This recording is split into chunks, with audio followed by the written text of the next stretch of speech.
Slava Isusu Christu. Slava Naviki. Glory to Jesus Christ. Glory forever. We celebrate, my friends, the celebration of the Feast of the Transfiguration, where Jesus assists his disciples knowing what lay ahead of them. He revealed himself as God, not just as a prophet, not just as their teacher, but rather that as God himself, he showed them that he was willingly going to the cross. That as he was transfigured before them, with Moses and Elijah appearing with him, everything of the old law and everything of the old covenant was present. And Jesus was the center. Jesus was who they were conversing with. And that just as Moses confronted God in the burning bush, and Elijah in the quiet of God's voice, so again they were confronted with the glory of God in this human being called Jesus, who is the Son of God for us. And it pulls our focus once again to what transforms us, what changes us, and what makes a difference in our life. That, my friends, is the love that God has for us. It's not when we see him almighty and sitting upon the clouds with firebolts that changes our hearts. It's when he loves us enough to become like us. It's when he loves us enough to show us the way. It's when he loves us enough as we are, as sinners, and says, I will die for you anyway. It is that power that transforms.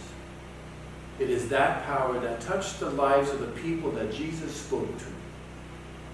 It is that love that he went to the cross with, that he might be able once and for all to conquer and remove the curse from us of death, and to reestablish us as his children, as immortal beings, living together with God forever, returning to that image of God in us that we had before the fall. That's how much God loves us. And that's what we need to remember, my friends. We don't have our faith in Jesus to be able to judge the world. We don't have our faith in Jesus to just live moral lives.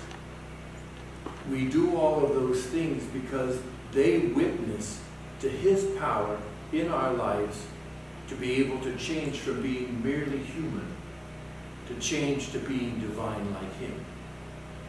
That light that he showed his disciples might radiate through us as well.